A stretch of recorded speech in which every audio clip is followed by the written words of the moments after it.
even ironically enough, as an archaeologist, as someone who loves history, loves touching the past, loves that connection, that moment that you feel when you understand something about another person who you're never going to meet because you're so far separated in time and space.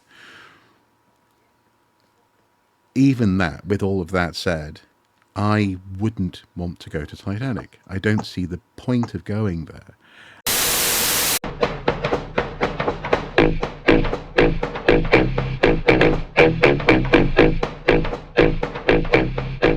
Hello, and welcome to something a little bit different. In this Watching Brief episode, it's kind of like one of our Unstratified Entertainment episodes, in so much as we're looking at what became media and documentary series for the purposes of exploring a disaster. But I'm hesitant to call it an entertainment show. Unstratified Entertainment doesn't seem appropriate. So this is a sort of Watching Brief media and historical context examination and exploration of the Titan submersible disaster. It's now the case that the investigation by the U.S. Coast Guard and other interested parties has delivered their conclusions on what happened. And really, I suppose what we're interested in terms of the angle that we're taking is one of initially, I guess, historical context and dark tourism, I suppose, and the relationship between exploration, curiosity, and profiteering, I guess, because archaeology and archaeologists are in this really weird place in terms of the economy of so many parts of the world, where often the stuff that we work on is highly profitable. People want to see it, people want to visit it, people want to learn and understand more about what we've done and how we've done it and what we found and what it means.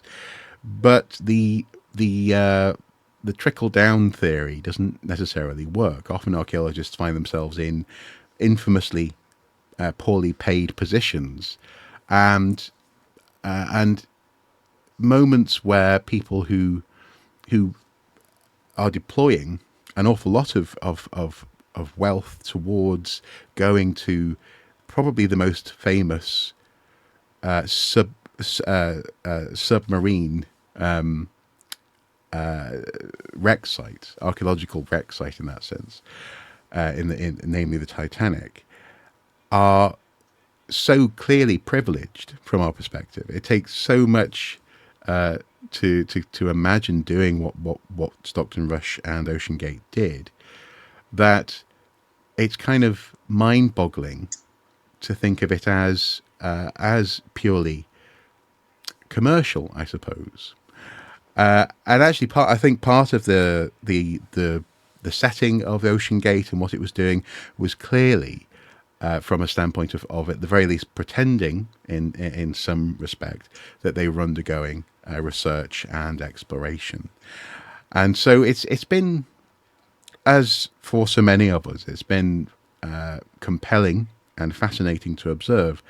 But also, I think from mine and Andy's perspective, it's been a curious one, because I suppose one of the key questions that we had at the time, when the submersible was missing, apparently, and searches were underway, and to this day, is what is the value of going to Titanic? Or more to the point, I suppose, what's the value of taking people to Titanic from a research standpoint, and from an archaeological and historiographical standpoint? Where do you want to start, Andy?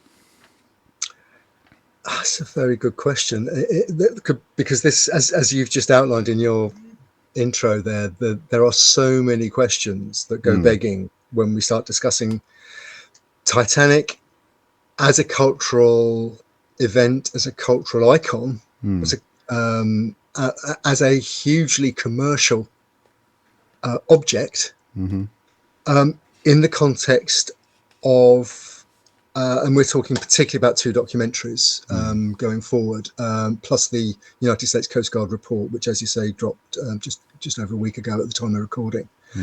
But a BBC documentary and a second documentary, a longer documentary that was shown on is available on Netflix, which were made while the Court of Inquiry was sitting, and in fact used a lot of material recorded from by witnesses during the Court of Inquiry, which the US Coast Guard facilitated. Well, and also not only footage of witnesses, but also actually behind the scenes footage of people undertaking the inquiry.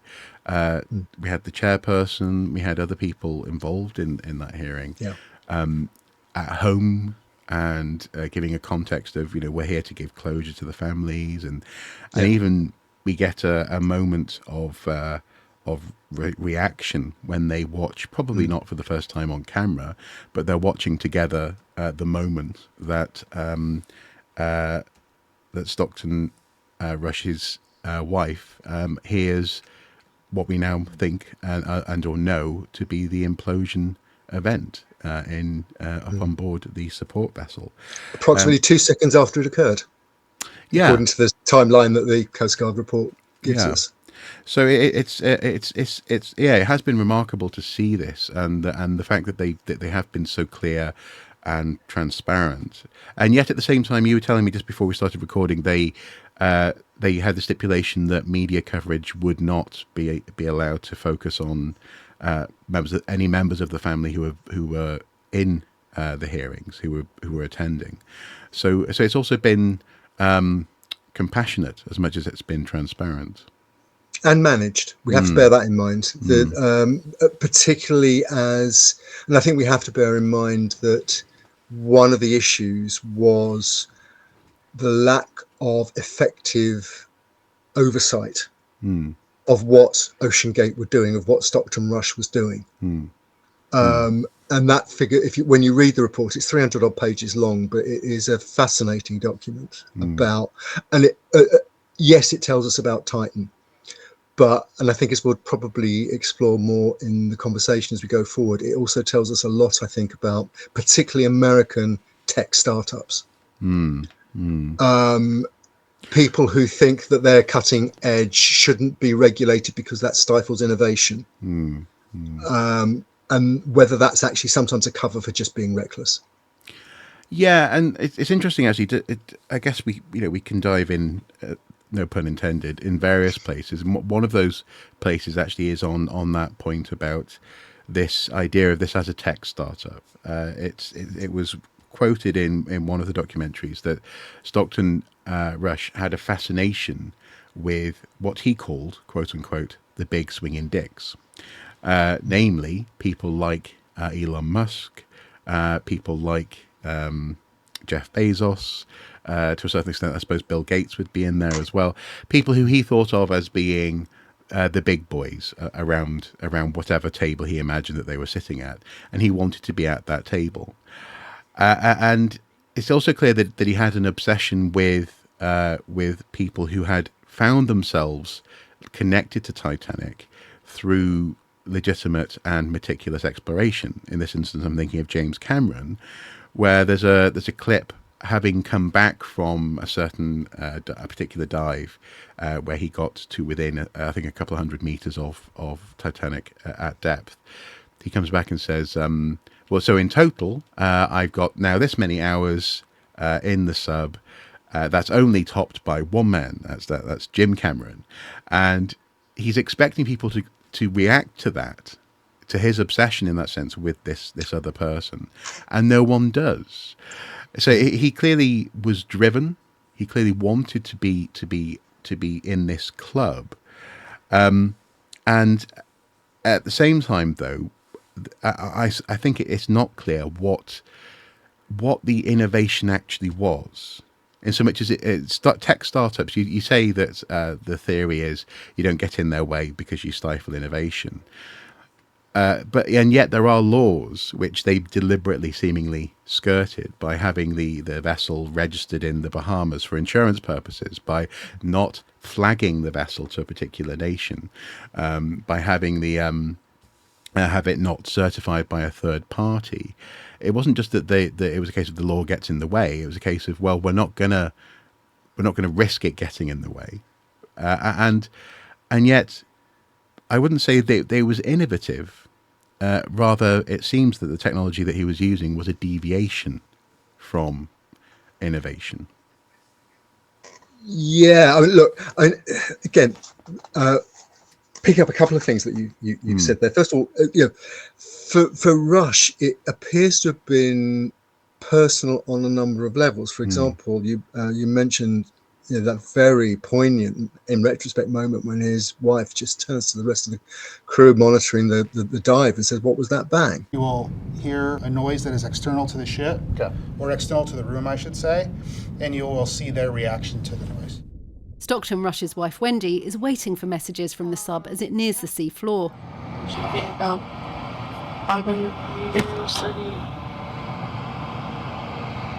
was that like? We now know what it was. 2 seconds earlier, her husband and 4 other people had died. Yes. In the implosion of the sub.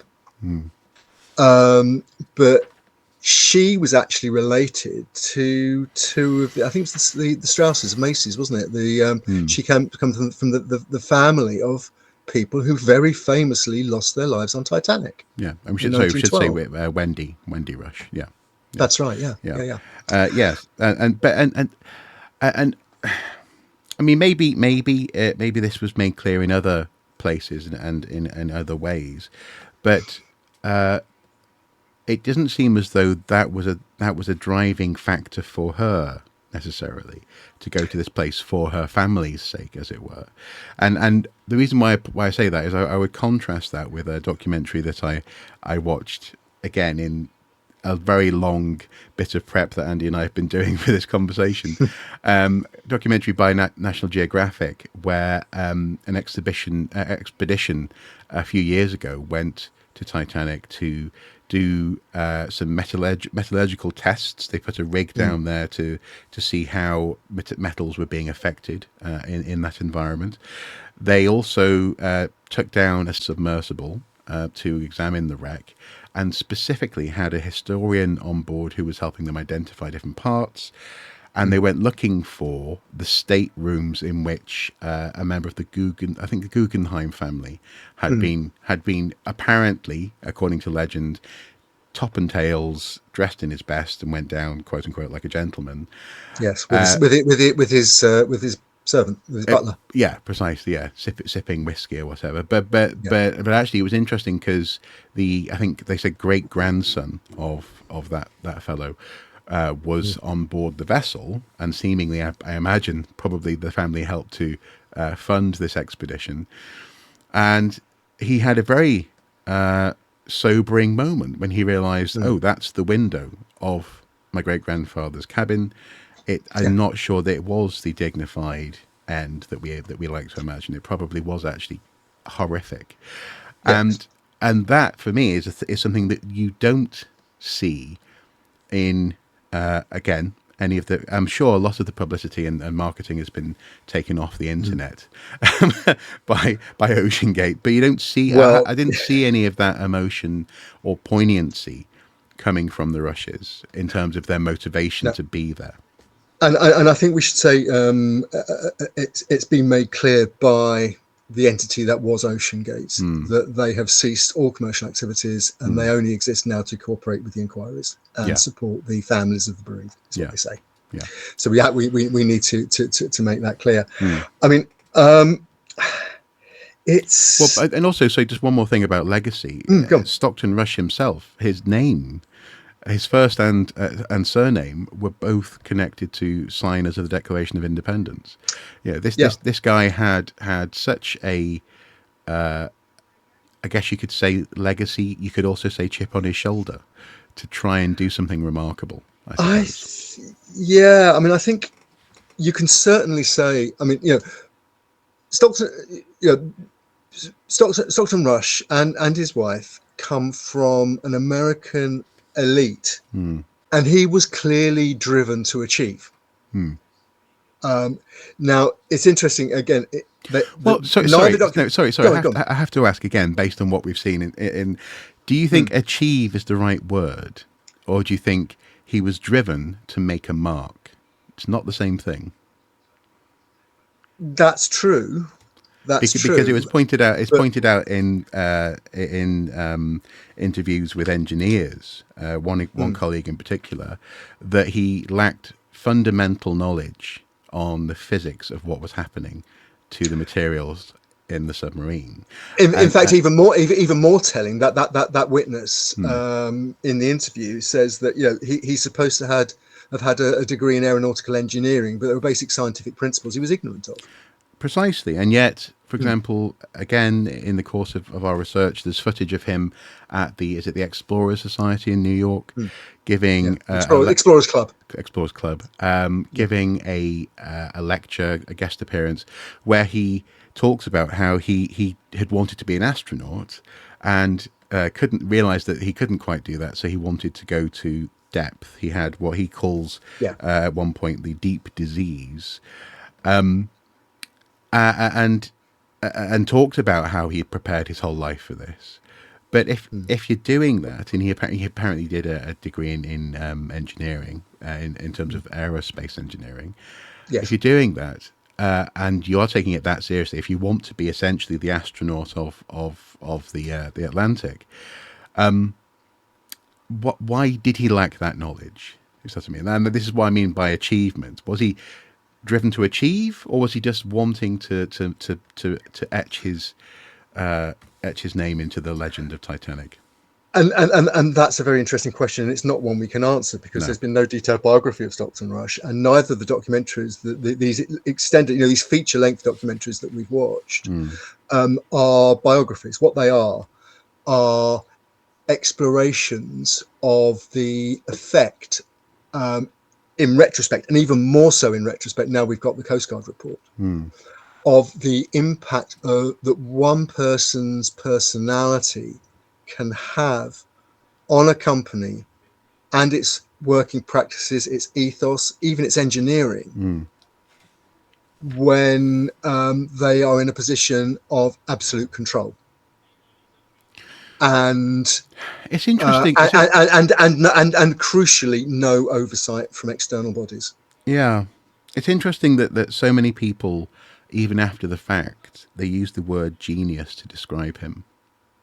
That's completely inappropriate. Well, that's the thing that I find fascinating. Is this question of motivation, this question of how he was enabled and allowed to go and try and do this, is that clearly either he convinced people that he was a genius, or the word, I suspect it's the latter, the word is used often today inappropriately. People with money are thought to be somehow geniuses themselves. Well, that's a very, very interesting point, and I think we should probably explore it further. But just for the sake of maybe our viewer who isn't fully across the entire story, perhaps I should just fill in a little bit of a timeline. Basically, in the sort of late noughties, early teens, Stockton Rush has pivoted to deep ocean vehicles. And his USP is that he's going to use not materials like titanium, which the deep submergence industry has been using for decades, very successfully and very safely.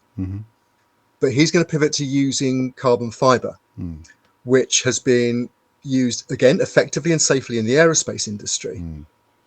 But many engineers working on submersibles found highly suspect, to the extent that next to nobody else has used it for crewed submersibles.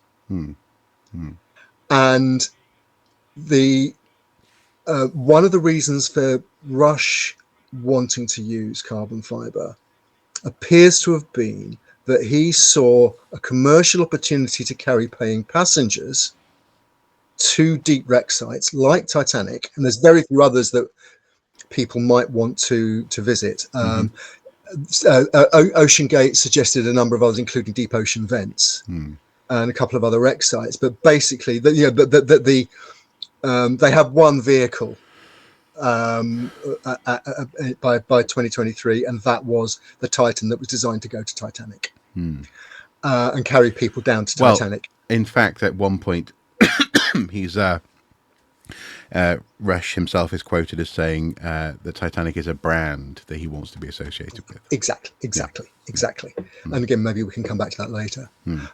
But so he's trying to be innovative. The point about carbon fiber, as opposed to things like titanium, is cost and weight, but also how you can shape a vehicle. Basically, the crew capsules of deep diving submersibles tend to be round because that's the strongest thing. Well, spherical.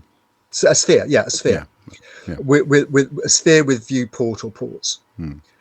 And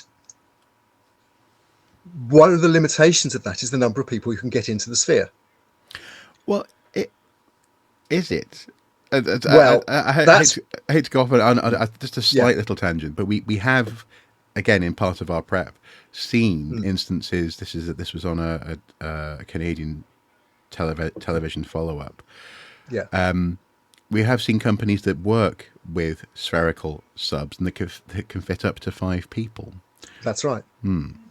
Which as we know very sadly is the number of people that were on Titan when it imploded. Yeah. But regardless, he was convinced that a cigar shape. He was convinced that a cylinder, a cigar shape would work in those circumstances, and the designs went ahead. So they had a prototype called Cyclops, but then through the 2010s, as the engineering developed, things appear to have started to go wrong.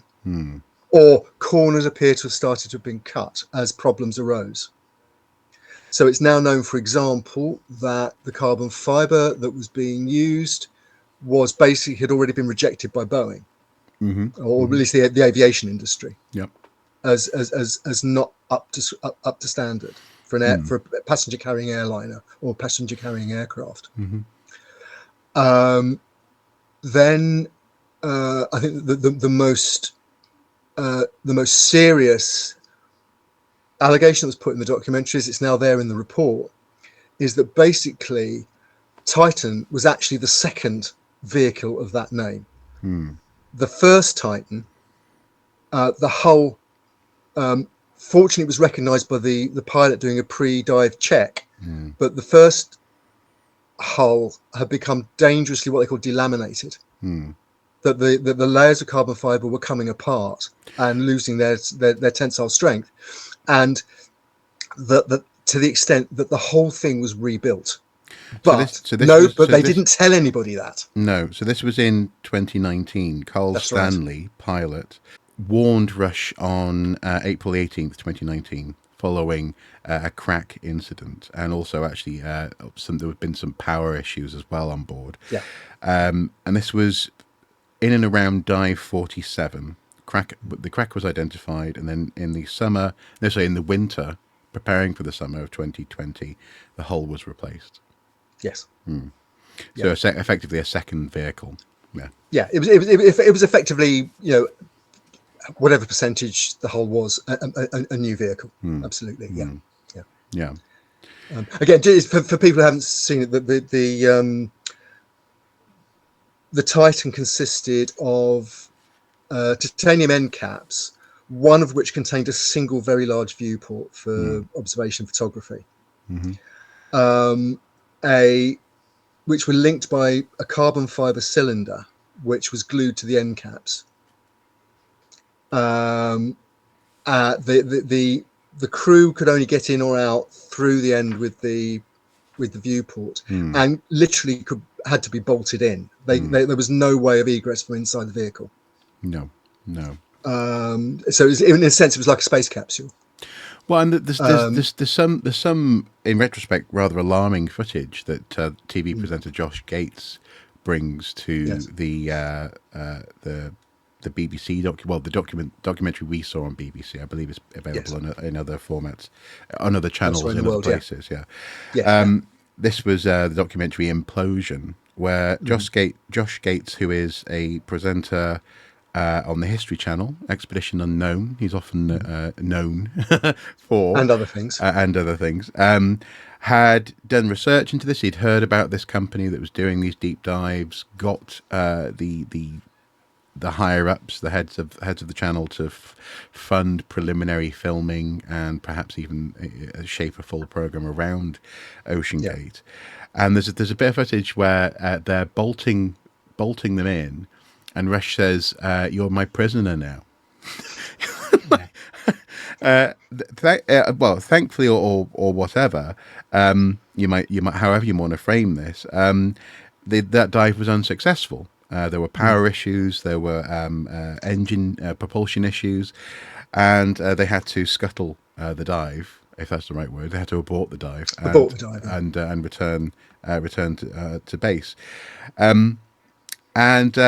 Gates said that Rush had a rehearsed answer for everything. He was like a car salesperson, he says. In that footage, I believe that's where Rush says that Titanic was an irresistible brand association, and one of the most amazing brands in the world. And that he also reassured Josh and his team that there had been incremental testing programs implemented on the vessel, but Josh couldn't line up the timeline. He couldn't make it make sense in terms of when the vessel had been in the Bahamas, how and when it had been tested, and things like, for example, changing of the hull, etc. And there had also been some other instances that came to light in and around that time, where, for example, at one point the front of the vessel fell off. The bolts, the 4 bolts, 4 out of I think it was a total of 16 possibly that should have been in place, were being relied upon, because when the vessel goes into the water, pressure is sort of holding it closed as much as anything else. Those 4 bolts, seemingly after many dives, lots of stress, had sheared, and suddenly, I think someone describes the shock of passengers in the vessel who suddenly realise that they can see, that they're now looking at the ocean. And again, for our viewer to picture this, the Titan had a launching platform. That lifted that used ballast tanks to take the vessel to an angle so it could slide off and into the water. So and reverse the process when the submersible is surfacing. So there are these people who are sort of whatever it is degrees to the horizontal and looking straight down at the ocean, at the Atlantic Ocean. And suddenly your vessel has no front. It's apparently footage of the incident was quickly gathered up. And Rush would say things like, we're covered for insurance in the Bahamas. They don't do criminal negligence, etc. So don't even try and sue me. This kind of thing. And perhaps this is the point as well, to actually feed in another piece of I think essential background to this, which is the lack of regulatory oversight, the fact that OceanGate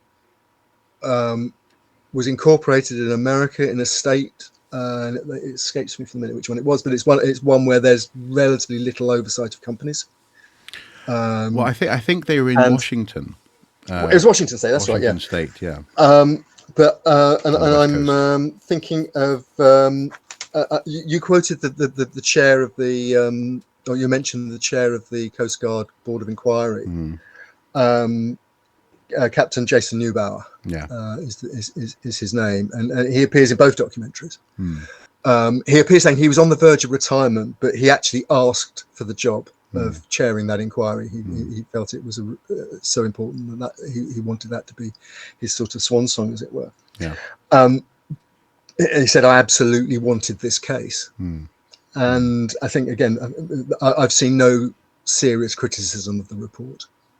Well, and this may be where you're going, but he said, someone, I think at one point asks him, how on earth did this vessel, for example, not go through a registration process. Yeah. And his response was by design, I think. Well, I'll give you the full quote actually, because it's actually even more telling. I think you're absolutely right and that is exactly where I was going. We have prepped this, folks. He said, and I think this is on the Netflix, Titan, the OceanGate submersible disaster is the full title of the documentary. Neubauer says that Titan was not flagged by any foreign nation or any US state. That was very unusual. I've not seen that before. And the producer asks, how does that happen? And Neubauer says, I think it happens by design. Yeah.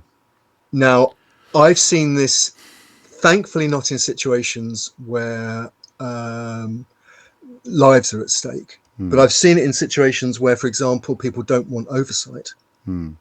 So companies are registered, as I said, in states where there's limited oversight, or ships are flagged under foreign jurisdictions where the safety issues might be less stringently enforced, and so on and so on and so on. I'm not going to name any names.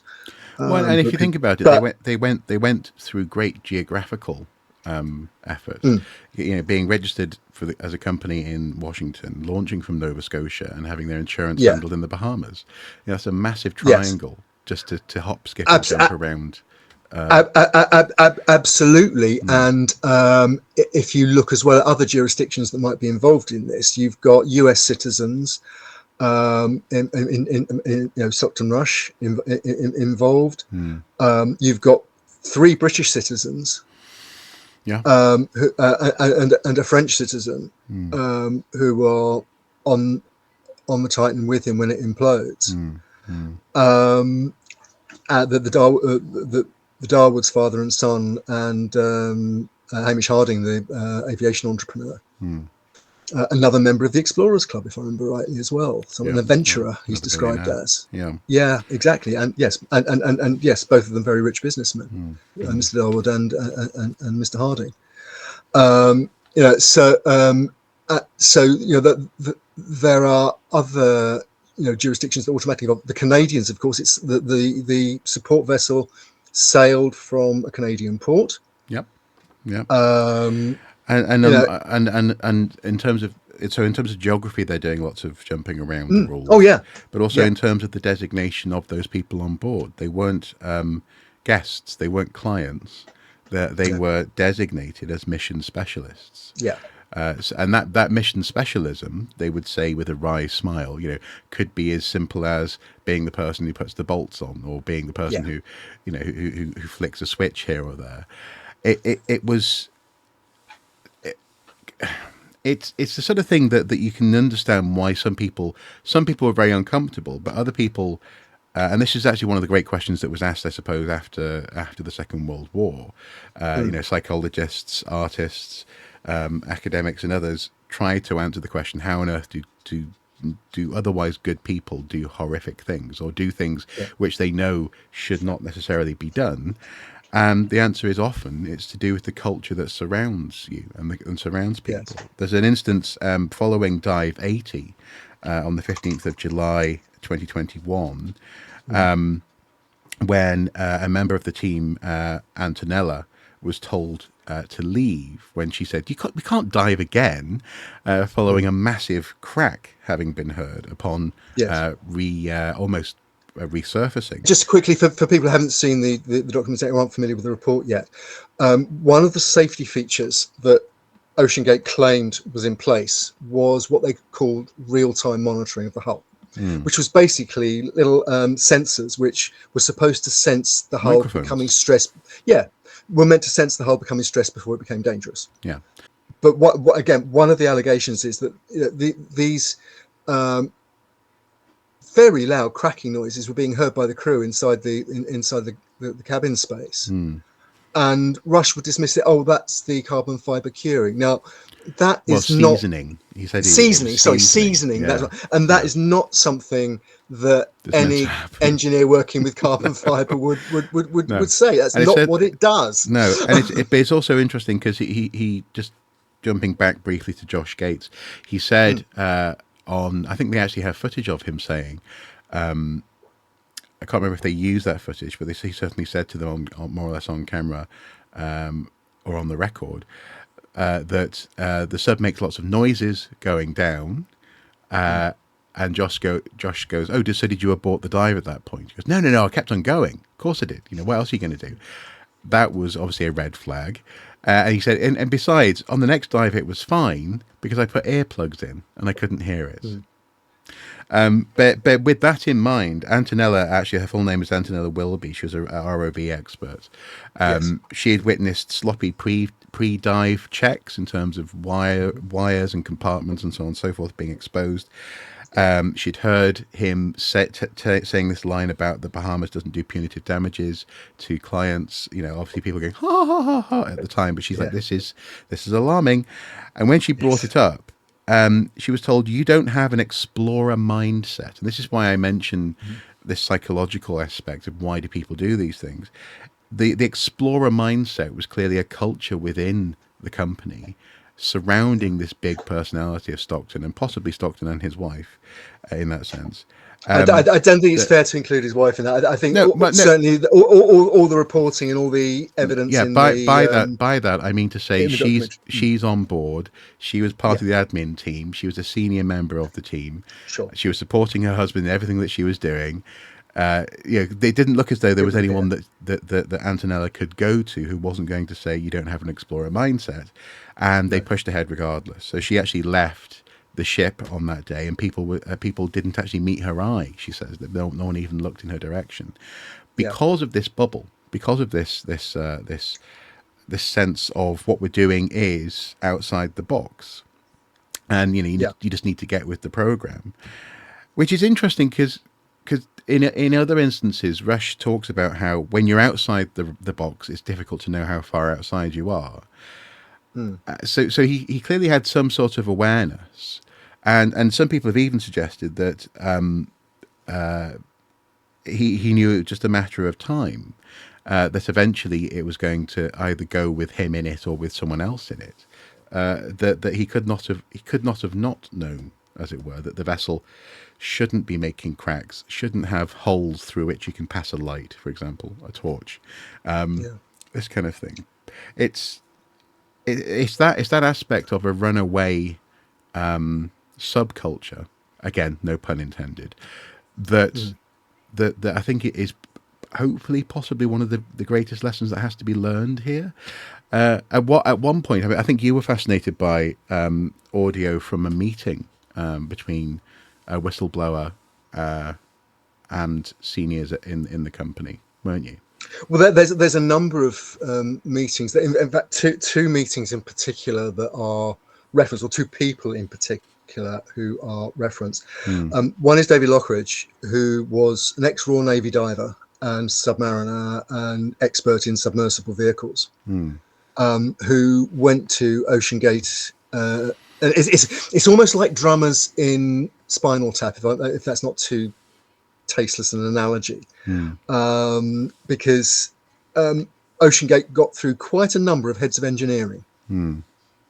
Lockridge is one, and a man called Tony Nissen is another. Well, sorry, and also on that front, and pilots. I mean, the fact that eventually they ended up saying, you can be a pilot. You'll be the first female pilot. It'll be amazing. It'll be great PR. They were dropping like flies. I can tell. No, I can give you a little bit of background, perhaps into the mindset where that comes from as well, because I think perhaps the way the media handled this is something we can touch on, because this is. The original loss of a Titanic became something of a parable. It was this cross section of Edwardian society just a few years before the First World War, blissfully crossing the Atlantic in luxury, a number of decks above the steerage class people who were going to be doing all the real work. It had presidential aides on board. It had the department store owners, bankers, you name it. And out of arguably a combination of incompetence and hubris, it sinks. Well over 1,000 people die, disproportionately women and children from the steerage class as opposed to other classes. And it becomes this emblematic moment across languages. You know, the Goebbels tried to make a film called Titanic during the Second World War as an attack on the British ruling class. Right. Yes. You know, it became a story that you could write onto what you wanted to write onto it. Then when Robert Ballard's team found the ship in the 1980s, it became a triumph for oceanography, technology, maritime archaeology. But very quickly as well, it became caught up in economics again, because there is a commercial company, RMS Titanic Inc., I think it's called, which has the commercial rights to the wreck and anything on the wreck. At the same time, and again, this is where my interest as an archaeologist and as somebody who's interested in maritime archaeology, and particularly the legalities around salvage and so on. I've looked at lots of things which we've talked about on the watching brief at various times. For example, to do with illegal salvage, or where ethics have been sort of bent and even broken, arguably, on certain wreck sites.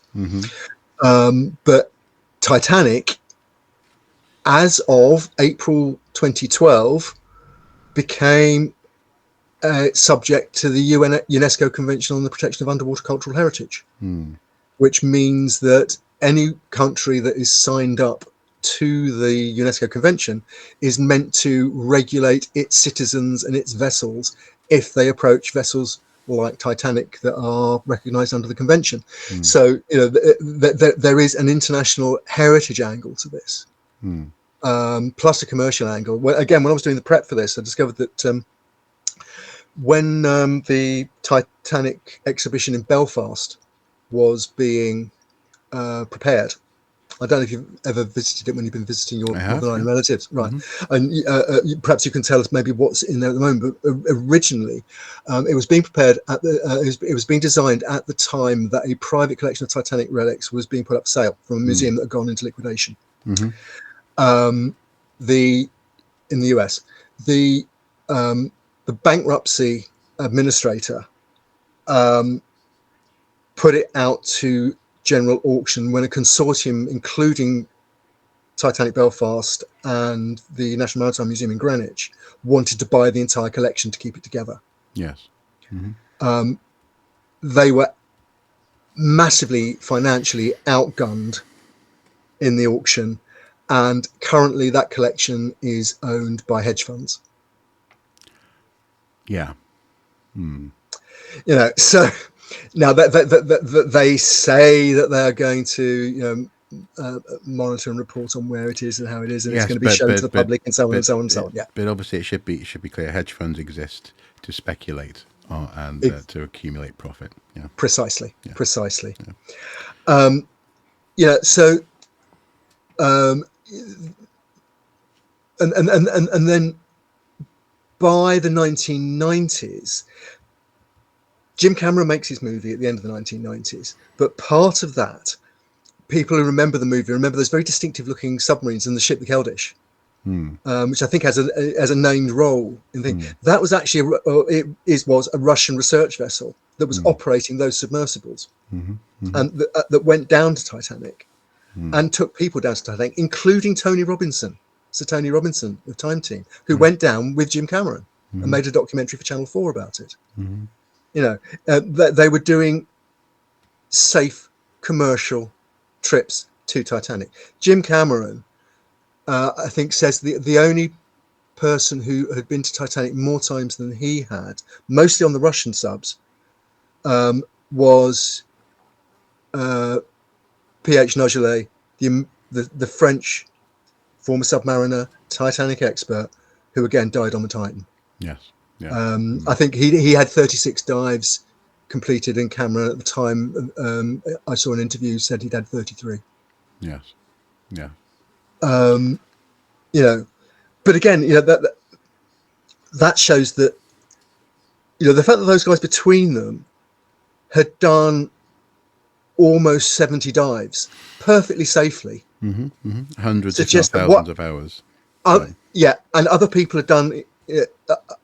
Been down many times as well. The Russian submarines have been going down for years. They've stopped now. They're worn out. They've stopped doing it. But They were regularly visiting. Sorry, you mean the you mean to say that they've decided that the vessel has reached its safe usage lifespan and they can't use it anymore? I think that's the that's the understanding. But look, I mean, the thing is, what happened to the Titan was out of the norm for the undersea industry in general, let alone, Well, I think what you just outlined there is, first of all, it was ironic, deeply ironic, that wealthy people were visiting this place. And in the same way that, as you say, they sailed serenely high up above the steerage glass on the vessel, they were now using it. And actually, so many other people have also used the vessel as some sort of ego trip. The fact that there are pods left behind on the bridge. I think one person, one man, had his ashes left on the bridge, on it, more or less where he thought the steering wheel would be, is kind of gruesome. So there's that sort of irony there. But then also there's the fact that despite this talk of exploration, this talk of being on the cutting edge of something, none of it was, as you say, new. People had been going there for decades. People had been going there safely for decades, and it was a process that was expensive, but it was understood. And there was a willful desire to, I suppose you could say, and again, it's pointed out here, I think, by one of Rush's friends, I think, or certainly an engineer who counted himself as a friend, that he had a passion for making the deep ocean more accessible to more people. Yeah. So I guess there was an argument that maybe this was a roadmap for making it more affordable eventually, possibly, if they could scale it up. But regardless, there was a deviation from what was already understood to be the way that you do this, and the way that you use materials that are very well understood. Absolutely, and I think we need to knock on the head the idea that OceanGate were doing any kind of science. Yes. There was some nods towards it in documentary footage filmed in 2021. He was talking about, we're going to be monitoring the vessel, but Titan was not outfitted for monitoring. No. All Titan was capable of doing was recording HD video. Yes. And images. Yeah. It didn't have manipulator arms. It couldn't recover items. It was, it was controlled by, it's tried and trusted technology, but it was controlled by a gamepad.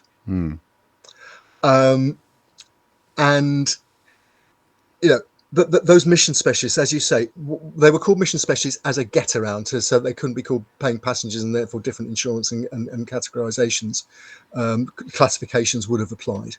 Yeah, that's how they got around it. Yeah. They were mission specialists on a scientific expedition doing science and exploration. Bullshit, they were. I can say that. Okay, you can't libel the dead, but I think that's the subtext of the report, and it makes anybody that's ever been involved in any legitimate issues of, when you're actually trying to protect people who are coming to your archaeological site. Do it in that sense. There's a reason that you can't just walk right up to the edge of a trench.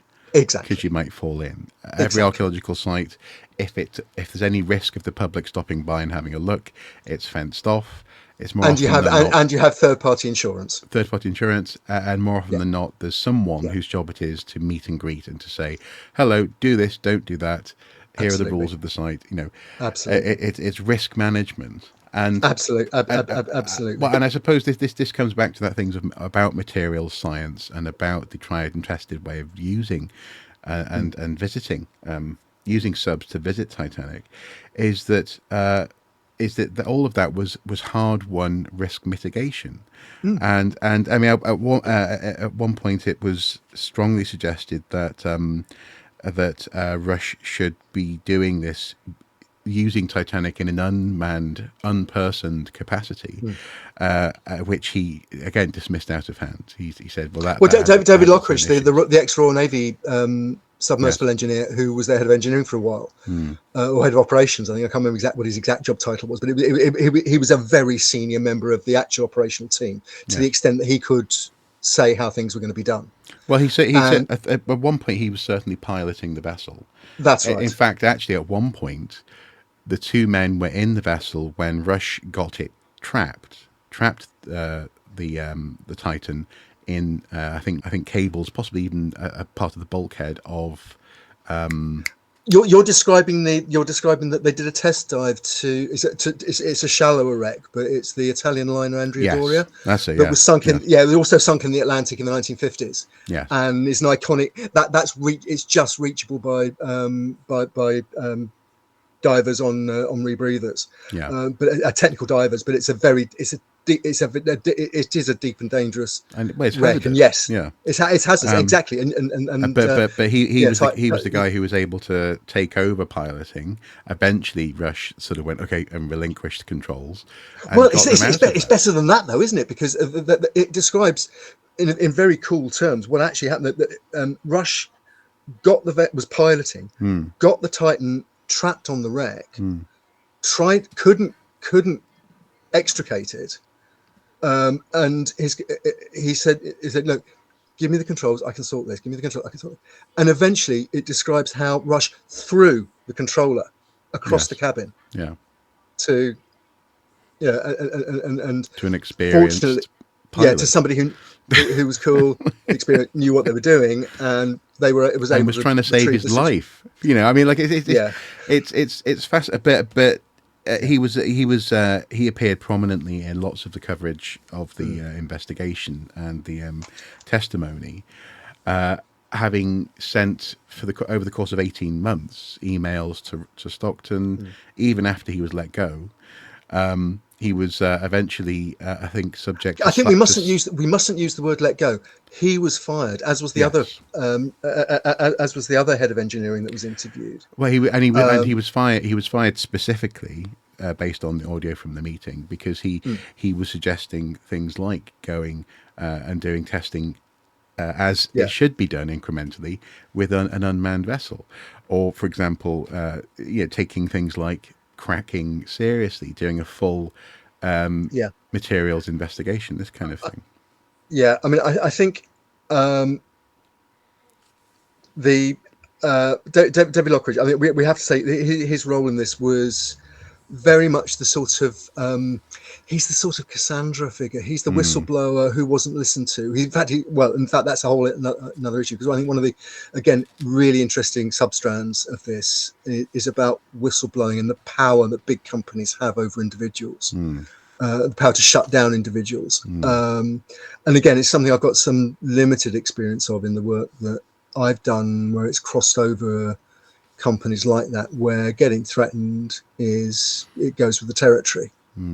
But to hear it being used in the way that Rush did on his staff, basically Lockridge. Well, he was director of marine operations. That's right. So technically, he was in charge of safety, making sure he's the number two under Stockton Rush, basically, in terms of when they go to sea. Yeah, and he was got rid of, left, whatever.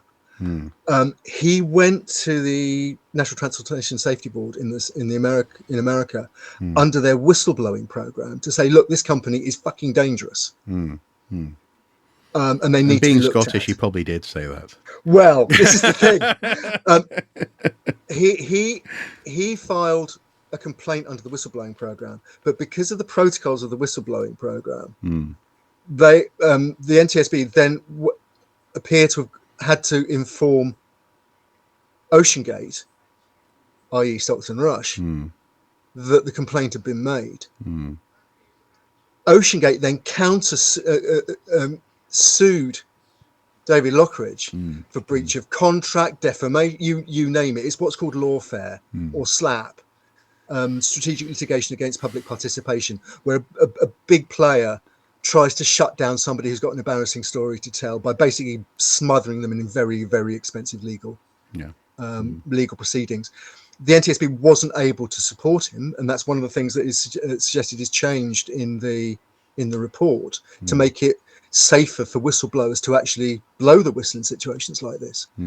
But in the end, Lockridge, for trying to save people's lives, was being sued, and he and his wife were threatened with the loss of their house by Russian OceanGate. And in fact, when he's asked about it in the Netflix documentary, and he's Scottish as well, so you have to. I'm not going to try to do that. You have to imagine. Dismissed me and said they were going ahead with it, and they had already booked clients for that mission in 2018. They were going ahead with us. Everything I'd raised in the report, they had an excuse, they had an answer, and not one of them gave me any confidence. Not one of them. You know, from cathodic protection to nothing. It was a disgrace. But yes, I wouldn't want to hear you try it. No, exactly. But and I'm quoting directly here. He said he was asked how he felt about how OceanGate had treated him after the whistleblowing, and he said, "Wankers." That's on camera. Yes. Yeah. And then he said, you know, the intent was to shut us down. Yeah. And then his a fellow senior engineer at OceanGate, who's also interviewed, Tony Nissim, quotes a conversation with Stockton Rush where he says, he told me it would be nothing for him to spend 50,000 to ruin somebody's life. Yes. Yeah. Which is kind of horrifying, really. Yeah, and the evidence is that's what he tried to do to Lockridge. You know, that's what OceanGate tried to do to Lockridge. But again, they're not alone in that. That's American corporate culture, and to an extent British corporate culture as well. You know, one of the first things that happens if you go to somebody to ask them for comment on a story, and I say I've had it happen to me, is, you know. And I've seen it happen to other people as well on stories that I've been involved with. Said, you know, are you absolutely sure of your facts? It could get very expensive for you. You know, yes, actually, you know, we've double sourced everything. So, you know, a lot of the time it is bluff. And there it would have been bluff. You know, had Lockridge been able to follow through, had he had the protections in place to withstand a slap suit, it's almost certain that he would have won because of the way because of what would have come out in court. Yes, and in that sense, it was so obvious that Rush was doing things, in his own words, doing things outside the box. Yeah, it was so clear. He does come across as, if there's, you know, there aren't any heroes in this, but he's one of the good guys. He's a serious naval and maritime expert. Yeah, professional. Yeah, professional. Precisely. Yeah. Well, I suppose this thing about why it happens and why and how this sort of thing can go forward. It feels as though it's an awful lot of small things. So, I mean, it's clear from the 60 Minutes interview that Jem Cameron filmed with Australian 60 Minutes that he has strong opinions, and he's not shy about saying that the submersible community would not have done things the way the Rush was doing it. So it's clear that lots of those small things were being ignored. The culture within the subculture, I guess, again, no pun intended, was being ignored. But also it's clear that in the Canadian documentary that I sent your way and that I alluded to earlier, that even just day-to-day operations in port were just very casual. It was assumed, it was presumed, baked in, I suppose, that a vessel in the harbour that was going out to sea was being handled properly.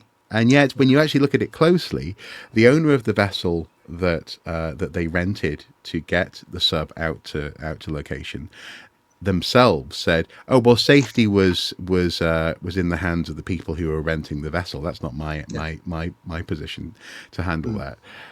People in the harbour observing it couldn't believe that they, at that point, they'd actually ditched having the sub on the ship and then lowering it, because that was an expensive proposition. They had to shrink the support vessel down.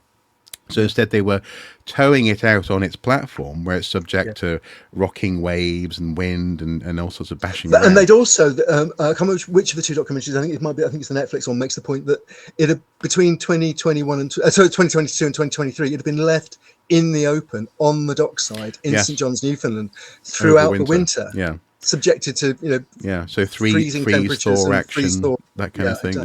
Exactly. So this sort of nothing else, the corrosive nature of salt water, being exposed at sea level all the way out. I think it was a couple of 100 kilometers out. Was struck people as strange on ground level. There were people who were interviewed who work in the harbour going, well, yeah, we saw it and it looked a bit odd. But again, it was assumed that clearly someone was ticking a box somewhere properly.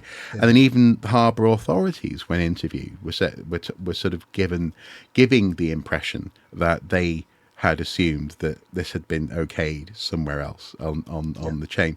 Notably, though, when filming interviews with members of the public and staff in the harbour, they did get checked by port authorities because clearly now they're on top of things. They're like, what's that boat doing there? Let's make sure that they're up to code, etc. So, but it's interesting how all these small things combined. In order to allow, I wouldn't say enable, but allow a big personality to have a company in which there was a shielded, bubbled world view, I guess you could say, a sort of as they say, explorer's mindset, to put people at risk in this way, and all to visit an archaeological site effectively that has been visited many times. Well, in probably the most hostile environment on Earth. Oh, the deep ocean, absolutely. Yes, the pressures, the temperatures. There's no light. It's an incredibly challenging place. I mean, the vessel itself is being eaten away. Steel doesn't survive down there. I mean, the suggestion. I come back to the suggestion that they were doing science. What immediately became clear when Titanic, until Titanic was found, there was relatively little study of what happens to wrecks, particularly steel wrecks and wrecks in deep ocean, iron wrecks in deep ocean, because people just couldn't go there. There are historically significant vessels at great depth, the Titanic being the most famous. And what was immediately clear after Ballard's team came back with the images was, I don't know if you remember the famous rusticles, where the iron plates are literally, they almost appear to be melting. And that is the effect of something which is really unknown, which is bacteria eating away at the metal. And metal plates have been recovered remotely from Titanic. It's a very large hull plate that's now on land. It's been subject to documentaries and testing and all sorts of things. But the main way that is the ship is being monitored has been by 3D HD photography. And combined with things like LiDAR as well. Combined with things like LiDAR and so on. So the site is probably one of the best imaged and mapped in maritime archaeology currently, because people have thrown money at it and technology at it. Well, but also it should also be said though, but notably, even then, with a bias towards the prow of the ship, the front of the vessel. Naturally, that's changed. I'll come to that in a second. Okay. I'll come to that in a second. Okay. But yeah, look, the prow of the ship became iconic. Mostly, I would argue, because of the Jack and Rose scene in Titanic. Yeah, that became iconic to the extent that there's a story that, for example, the couple that wants to get married. Actually, no, I disagree. I think it became iconic because of the reveal of the wreck in that movie. Actually, Jack and Rose turn up on it. That's true. But the first thing we see is the sub coming upon it, don't we, in the dark, and suddenly the ship comes out. I think that's That's the moment. And that's a filmmaker's conceit, because the first thing that was found of the Titanic when Ballard actually found the wreck was one of the boilers. Yes. In the debris field, which is astern of the and some distance away from the prow. But yeah, look, certainly that movie, I think, created the modern visual imagery of Titanic. Yeah. Jim Cameron is a brilliant filmmaker, and with a certain kind of material, and that movie, it may have been, you could criticize it on a number of historical grounds, and I would do quite happily, because I think it took unnecessary liberties with the history. I don't mind taking liberties with the history within reason, but it took some unnecessary liberties with the history, I feel. But that's a whole other discussion. But what interestingly, what he did with that movie, he embedded it in the science as then was, with the actual creation of that wreck site as it was then understood post Ballard. Back in the early 70s, there was a famous movie called Raise the Titanic, which Sir Lou Grade commissioned, and based on the Clive Cussler novel. Based on it was one of the first of the Dirk Pitt novels that was filmed, and it was so expensive and such a failure that Lou Grade supposedly said afterwards, Raise the Titanic, it would have been cheaper to lower the Atlantic. But that had the conceit, the image of the ship being in one piece that could be lifted to the surface. The moment Ballard's data became public, that fantasy disappeared, but what you had was then you could then pivot back to looking at the human story of Titanic, what that wreck actually embodies, archaeologically, culturally, and so on. And I think it's really interesting, I think, and it's maybe one of the things, perhaps as we draw this rather discursive discussion to a conclusion, I just the cultural side versus except we actually hadn't addressed the point that this little rabbit trail came off from, and that is, what was the need to go back there when it was a well understood site? We've seen it in film and so on and so forth. This is the point I want to make.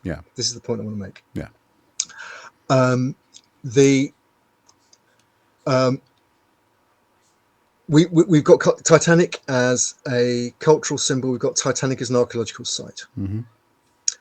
I think, in the spring of 2023, when Titan left the surface to go to Titanic, that was the cultural expression of the importance of Titanic in action, the brand, the place where an exclusive group of people with $250,000 to spare can go in this vehicle and take pictures and say that they've been there.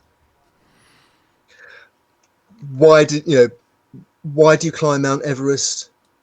Mallory was asked. Because it's there. Why do you go to Titanic? Because it's there. The point is no. Hang on. I just want to make a point. Yeah. If you look at the archaeological side, also in 2023, company called Magellan Limited, which is a deep water imaging company, said that they created a digital twin of the Titanic. Which, now, this was subject of a documentary recently on Nat Geo, if I remember rightly. But basically, they used two ROV submersibles, unmanned, and mapped the entire 5.6 square kilometer debris field, and took something like 750,000 3D images, which were then stitched together.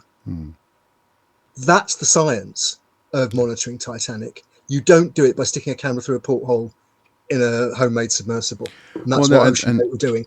Yes, and that goes back to why I was talking about in terms of the bias towards the front of the ship. Up until that expedition, the bias had always been, the most interesting part of the wreck is the front. The back Only for the media. Only for the media. Well, A lot but people that, who actually study Titanic, maritime archaeologists who study the wreck and the creation of the wreck site and how the wreck happened and so on, have always known. Except we're not talking about people who were there to study the wreck. We're talking about people, as you just said, who were there to take selfies. Yeah. And this is. Well, I'm not knocking that. This is my point. Up until that expedition, the back of the wreck, which has collapsed, and in many people's words and assessment, is barely recognisable in that sense. It's a scrap pile. Wasn't the sexy part of the ship, and this is the thing about this. This is why I said no. Come on. When you mention Hillary and Everest, Hillary did not say, "I went there to snap a selfie. I went there to take a photo of myself on the map." No, he did it because as far as he was concerned, no one else had done it before, and he wanted to go there. That's a pioneering effort. You could also say it's a nationalistic effort in his case, or for empire or whatever. The same goes for first efforts to go and visit Titanic. Yeah, because it's there. That's true. But these people, even though, despite the news coverage at the time, having lots of people talking about pioneering culture and the spirit of exploration, these people were going for a photo op. Yeah. And they were, and I'm not. If you've got the money, you can spend it how you want. I'm not criticizing people for that. Yeah. But they were going for a photo op in a situation that was illegal, certainly in terms of hadn't passed stringent certification and testing in order to be able to take paying passengers down, and therefore had to go as mission specialists. Yeah. And that desire, that need to be there, is something that I even ironically enough, as an archaeologist, as someone who loves history, loves touching the past, loves that connection, that moment that you feel when you understand something about another person who you're never going to meet because you're so far separated in time and space. Even that, with all of that said, I wouldn't want to go to Titanic. I don't see the point of going there, and I think comparing essentially a sightseeing expedition, a pleasure cruise, to something like going to the moon or like going up onto Everest for the first time, is not a good enough reason. And the same goes for Everest. I mean, these days we're seeing literal congestion on the mountain, aren't we? People queuing and then trying desperately to get a photo of themselves at the top that makes it look as though they're on their own at the top of Everest, and all the while passing literal corpses of the dead, people who in a couple of infamous cases, simply weren't prepared. They went up there thinking that, well, it's been done before, I want to do it as well, and they froze. They either suffered altitude sickness and then died, or they froze and died. There's something that I want. The reason why I'm bringing this up is I'm not saying this to have sort of righteous indignation. It's more a case of, will this lesson be learned, or are we simply going to be, us mere mortals, as archaeologists who don't have a lot of money in the bank, going to have to witness this over and over again? Wealthy people getting away with stuff that we definitely couldn't, and risking their lives, if not losing their lives, for the sake of what is increasingly not actually a once in a lifetime, or indeed a unique or small club experience. You're not crossing the threshold for the first time, folks, even though it might look good on your Facebook profile or whatever. I don't know. How do you? I guess what I'm saying is, how do you feel about these lessons? Do you think that they can and will be learned? Okay. Was I the only person? Well, the two of us. My immediate thought watching this was, this is Elon Musk. this is Jeff Bezos and Blue Origin. You know, in terms of not necessarily in terms of the recklessness, although Musk you can make a case for. Certainly in terms of we're too big, we're beyond regulation, we're innovative, we shouldn't be trammeled by normal human brains who aren't in the same space that we are, and can't see things in the way that we do. Because that appears to be what Rush was wanting. Yeah. And it appears to be that Silicon Valley move fast and break things. Yeah. Move fast and delaminate your material that nobody else uses on deep submersibles. Yeah. Yeah. You know. And so in that sense, do you think writ large basically are case studies of people who are seemingly beyond certain standards? That said, though, obviously, as my understanding, Blue Origin and SpaceX are subject to certification, aren't they, and testing? They are. But under the Trump administration, for example, an Elon Musk was trying to place allies in the regulatory bodies. Right. Yes. Yeah. Those regulations are still nonetheless seen as things that get in the way. Yeah. Precisely that. And in fact, you know, if you're talking about move fast and break things, arguably Musk bringing that Silicon Valley attitude to Doge, particularly in the way that, for example, USAID was cut, is potentially going to lead to the completely unnecessary and avoidable deaths, not of 5 people on a submersible, but of possibly tens of thousands of people, especially children in Africa. Well, but also, frankly, as it stands, US citizens and Medicaid. Exactly. The ramifications are going to work through over the next, the forthcoming years. And, I think people, if the media do their job, we can maybe finish up by talking about the media that this sits in, because I think it's an interesting story there as well. But anyway, that'd be just the final thing I'd want to talk about briefly. But no, I think what this is an object lesson in why nobody should be above regulation. Absolutely nobody, no matter how innovative they are and how much they say they're following the science and so on. As we saw in the case of OceanGate, and yes, you can't libel the dead, but basically what Rush was saying was just so much marketing bullshit, and it killed people. Yeah, there is something about the idea that if you put a well manicured smile on something, that you can fake it till you make it. That shouldn't wash, but unfortunately clearly has washed far too often in the past. But it's not, I agree. It's not just regulation, but also this should be an object lesson in how regulations and the law is something that you should not be above and cannot be above. I mean, again, and that's clearly something. Again, if you read the US Coast Guard report into all this, and again, I do urge people to do it. It's a very clear, well-written document, and it's absolutely eye-opening and jaw-dropping on occasions.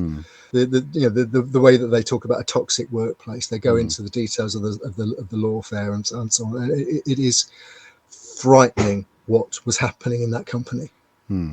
In terms of what people can get away with, and the inability, which they acknowledge, of the authorities to intervene. Which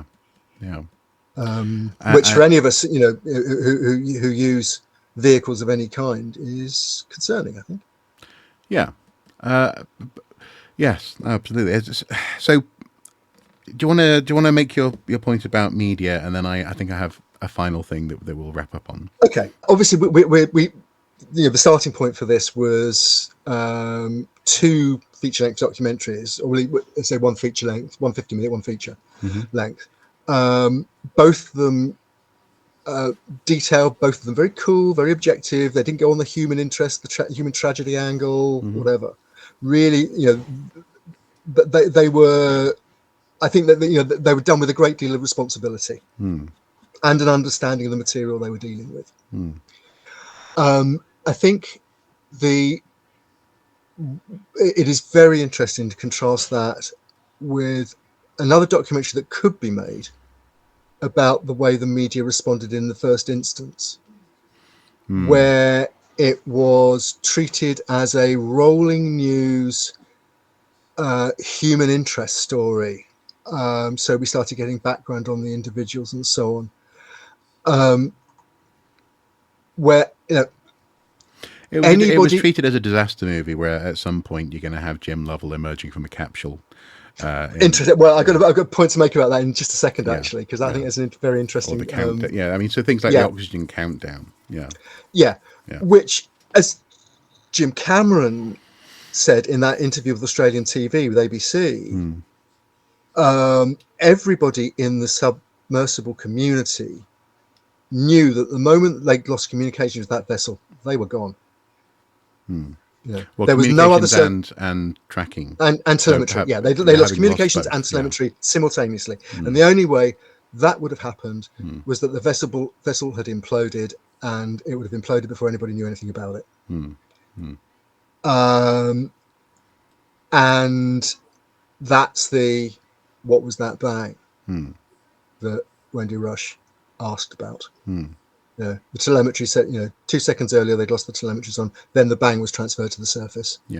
That's how long it took the sound wave. And yet, as you say, the coverage was about the massive search patterns that were being undertaken, the as you say, the background of the people on board, the fact that there might be hope, this idea of banging that could be heard from and whatever the reason, and again, there were some sensible talking heads talking about the extreme unlikelihood of any rescue. If even somebody who's read The Hunt for Red October knows that part of the North Atlantic is monitored 24/7 by the US Navy.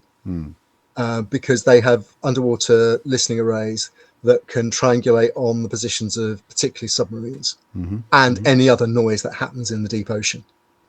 And we now know, again, that the US Coast Guard were informed early on that the noises consistent with an implosion had been identified at that spot at that moment. So so the rest of it, I'm not saying it was performative. I suppose they argue, people argue, you until they actually found the wreckage, then there was always even if there was a tiny percentage of a possibility, then they had to follow through on it. But the media wouldn't address that one. No. I think the other interesting as well, again, some of the more thoughtful coverage, and again. We'll link to it below the line, I think. But that interview with Jim Cameron, film director on Australian television, was, again, very illuminating, because he's talking about it not just as a film director, but also as somebody who's helped design submersibles, and in fact took a submersible to the deepest part of the ocean on the planet, the Challenger Deep in the Pacific. But as he pointed out there, they were able to not certify that particular submersible because it was only ever designed for one person to go in it, and that was either him or his design partner on the project. So as an individual, he was able to take that risk. He wouldn't take that risk if he was taking a paying passenger. No. And so yes, there is room for innovation and science, but not if you're putting other people's lives at risk. No. And even in terms of the coverage, even that coverage was reaching for the story. So there were moments in that interview where she the interviewer, sort of says, "Well, and why aren't they talking to you? You're clearly such an expert." It's almost getting too excited about the potential for what the story might be, rather than potentially covering what it is, I guess. Absolutely. And also, you can say, in terms of Cameron, well, first of all, he was a civilian. He's a film director. Hadn't had the money to get involved in those kind of projects. He was really interested in them. He's been down to Titanic a lot, but he wasn't. He didn't have anything any information to shed really on. There were plenty of other people in the submersible industry, including people who had previously worked for OceanGate, who were able to illuminate the way OceanGate worked and the science and the engineering. Well, but more to the point in that sense, there were plenty of other people in the community, but also without them having to be there, that could outline the standards which were not being followed, because these standards are well understood. That's the point of having them. Yes, and so, also having the media baggage to be, it would have completely dominated. Yes, having Jim Cameron turn up, fresh from his latest Avatar movie. Yes, exactly. Which is not to degrade, his commentary. He does know of what he speaks when it comes to those. No, he does. Yes, but as you say, talking about the coverage, it would be inescapable that the media would cover it in that way. Yes, maybe he would have liked to have been at the centre of it, but I think it's entirely appropriate, really, in the end, that he wasn't. Yeah, I mean, to be fair, he was relatively humble. It's just that he also was like, I don't know. I've offered my services, but they haven't. Yes. So yeah. Just bringing it back to a serious, very serious final point. There's a quote at the end of the Implosion documentary, the one that we saw on BBC iPlayer. Yes. Where Christine Dawood, I think that's how you pronounce it, or Dawood, is asked about this and whether or not she thinks it's a crime, whether or not justice might be found. And she was widowed and lost her son. Yeah. In this particular incident. In the incident. And throughout the piece, they show her rather poignantly in an empty house, basically. So without saying it, they're showing that she's on her own. Yes. And has been left on her own within that family unit.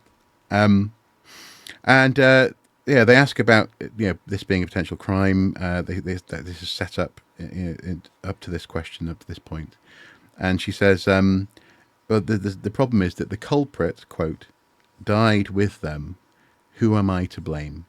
She says, and to her credit, she doesn't seem as though she's desperate for blame in a vindictive way. I think she and so many other people are seeking catharsis, and as some members of the investigation team in the US said, closure.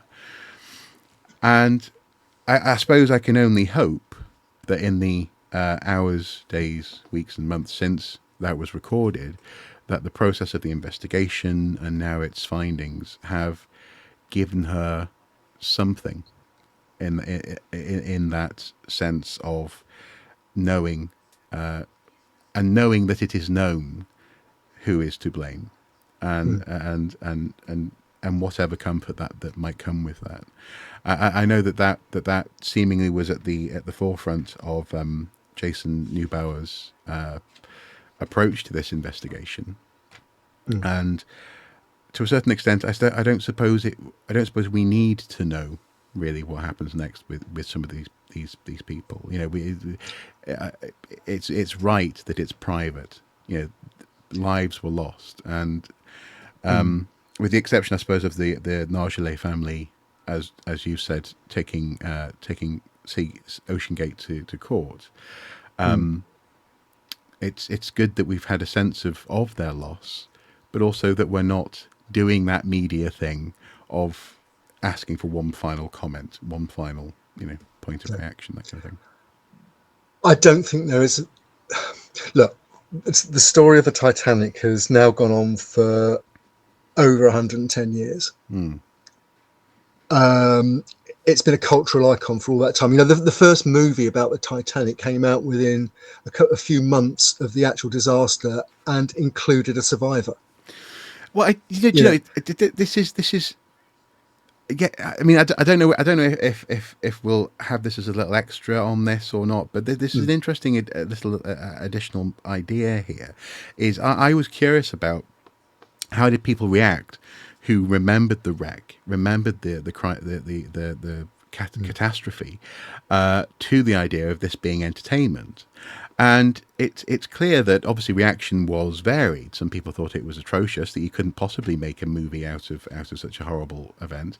Other people, not only in some cases, as you say, starred in the movie, but I believe on A Night to Remember, one of the survivors, who at that point was 80, I think, attempted to sneak onto set so that he could go down with the ship again. He thought it was a marvelous historical recreation. I thought it was most extraordinary. I had no idea that the realism could be produced in such a wonderful fashion. And he wanted to be involved. So I think, because my initial thought was that this idea of Titanic as entertainment, and I think I might have mentioned this in the Watching Brief episode that we did, possibly when in and around the Titan, the loss of the Titan. My initial thought was that actually it's quite crass that this stuff happens, and I certainly thought it was crass when I went to the Belfast Titanic exhibition, and you could get an actual unsinkable rubber ducky in Star Line uniform, White Star Line uniform for your bathtub. I thought that was a bit on the nose, a bit uncomfortable. But it's fascinating that actually it's hard. And again, in many ways, as anthropologists, we understand that you can't really account for a mass group of people's experience and understanding of something by looking at any one individual. So it's been interesting to see and to do a little bit of research into what people's reactions to those movies were.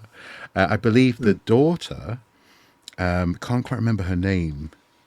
I want to say Margaret. I'll put her name on screen. The daughter of Captain Smith went to the filming again, I think, of A Night to Remember. Met the gentleman who was playing her father, and found it incredibly moving and emotional. And often people talked about these things as being memorializing as much as being entertaining. And in that sense, we started this episode with me saying this is not entertainment. This isn't, we're not talking about this in the Unstratified Entertainment title bracket necessarily.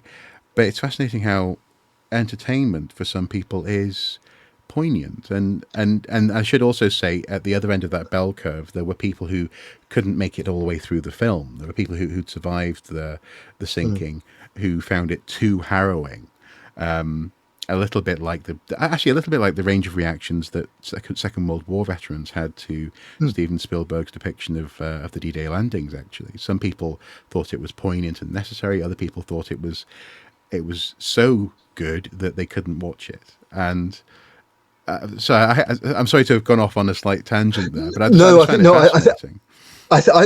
think it is a tangent. I think it's absolutely crucial to any discussion of this kind of incident, this kind of heritage linked site and living event. Memory, and living memory. Well, you talked earlier on about dark heritage, dark tourism.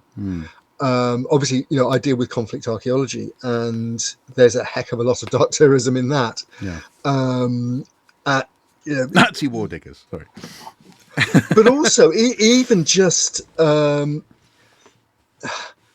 darkness of the events themselves. So, for example, you go to the Tietval Memorial, go to just drive around near Ypres and see when you see a road sign for Passchendaele. It's there in the cultural marrow of anybody born afterwards, and you only have to just scratch a little bit and expose it. And I think actually around here I would describe that as the strange mundane of the lives that continue around historic places. So here, this isn't to do with a disaster, but here in Wallsend, the fact that people go and do that, I do my shopping, and on the way to the shops, I see signs for Hadrian's Wall. The fact that life that does go on, and that can have positive and complicated associations.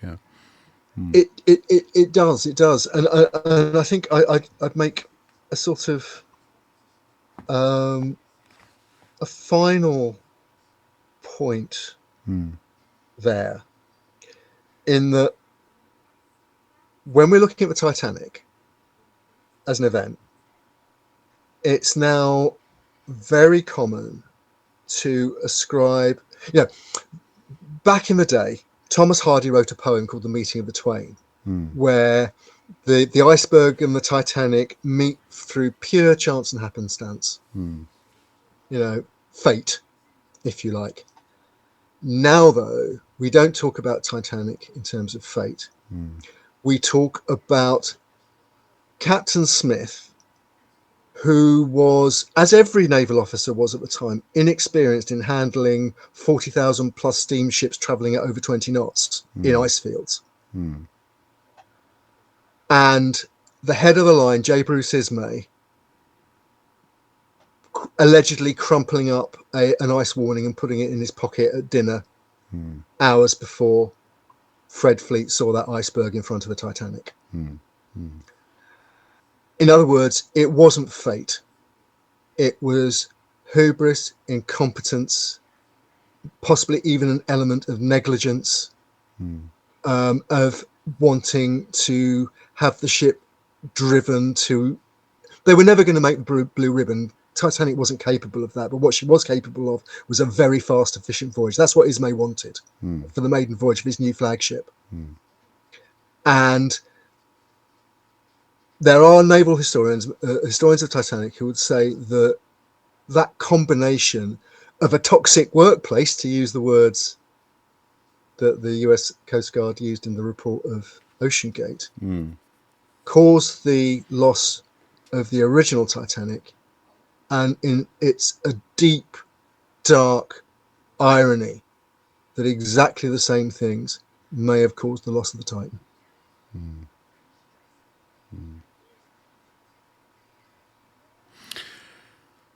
Well, folks, thank you so much for watching. Please do comment below. Please do continue the conversation. If there's anything that you think that we've missed, then obviously let us know as well. And as ever, until next time, do take care. Bye-bye. Bye-bye.